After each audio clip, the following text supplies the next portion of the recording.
Assalamualaikum warahmatullahi wabarakatuh. Bersama dengan saya Ustaz Mi di dalam PDPC bersama Ustaz Mi. لا ما عاد يرعبني ظلم يهددني لا شيء أخسره. Sekarang jom kita tengok apa yang kita akan belajar pada kali ini. Okey, pada kali ini kita akan tengok bahagian sirah masih di dalam pelajaran yang ke-26 bidang sirah. Tajuknya ialah keunggulan perjuangan Khulafa Ar-Rasyidin, iaitu pada khalifah yang ketiga yang bernama Sayyidina Uthman bin Affan.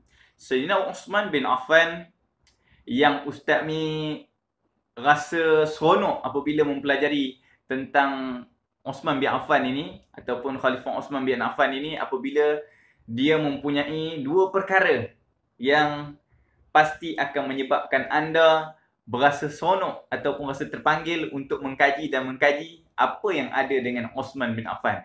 Yang pertama, dia adalah daripada kalangan ataupun golongan Sabiqun al-Awwalun, iaitu golongan orang yang mula-mula memeluk agama Islam.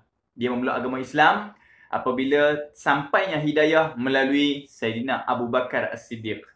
Dan yang kedua, yang paling rasa terpanggil nak tahu tentang Uthman bin Affan ini, ialah dia merupakan orang yang dijamin masuk syurga oleh Nabi Muhammad SAW apabila Nabi mengatakan wa Uthman fil jannah, dan Uthman akan masuk ke dalam syurga Allah Subhanahu wa taala. Ini jaminan daripada Nabi. Itulah dua perkara yang akan menyebabkan kita akan berasa nak mengkaji apa yang ada dengan Uthman bin Affan. Baik, untuk kali ini Ustaz akan menceritakan kepada anda semua yang menonton video pada kali ini. Yang pertama, kita akan melihat tentang riwayat hidup Khalifah Uthman bin Affan. Yang kedua, kita akan tengok tentang sifat peribadi Sayyidina Uthman bin Affan. Yang ketiga, kita akan tengok sumbangan Sayyidina Uthman bin Affan. Okey, kita terus pergi kepada yang pertama. Riwayat hidup Khalifah Uthman bin Affan. Nama penuh beliau ialah Uthman bin Affan bin Abu Al-As bin Umayyah bin Abdul Syam bin Abdul Manaf bin Qusay bin Kilab bin Murrah bin Ka'ab. Beliau dilahirkan di Mekah. Tahun lahirnya tahun 576 Masihi.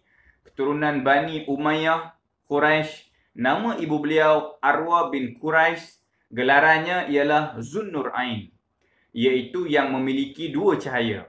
Kerana apa? Kerana beliau berkahwin dengan dua puteri Rasulullah SAW, iaitu Ruqayyah dan Ummu Kalsum. Ini selalu masuk dalam exam. Apabila soalan bertanya kepada pelajar-pelajar, apakah gelaran yang diberi kepada Uthman bin Affan dan mengapa beliau digelar dengan gelaran tersebut? Jadi kita boleh jawab. Uthman bin Affan digelar dengan Zunnurain, dan dia digelar dengan Zunnurain kerana dia berkahwin dengan dua puteri Rasulullah. Yang pertama Ruqayyah, kahwin dengan Ruqayyah, kemudian Ruqayyah meninggal dunia. Selepas itu Nabi Muhammad SAW mendapat wahyu untuk mengahwinkan pula anak dia yang kedua yang bernama Ummu Kalsum kepada Uthman bin Affan. Okey, kemudian kita tengok beliau meninggal pada tahun 35 Hijrah pada usia 80 tahun kerana dibunuh oleh pemberontak dan dimakamkan di perkuburan Baqi'. Ini pun kalau pelajar-pelajar tahu tentang kisahnya sangat memilukan dan rasa tersentuh di hati. Kenapa? Kerana Uthman dia satu orang yang sangat baik. Satu orang yang sangat baik. Allah Ta'ala uji dia dengan kematian. Akhirnya dia dibunuh. Pengakhiran hidupnya dia dibunuh. Walau bagaimanapun kalau kita kaji, kita akan rasa seronok. Kenapa? Uthman bin Affan dibunuh oleh pemberontak setelah pemberontak mengepungnya selama 40 hari. Akibat daripada fitnah yang dibawa oleh Abdullah bin Sabah.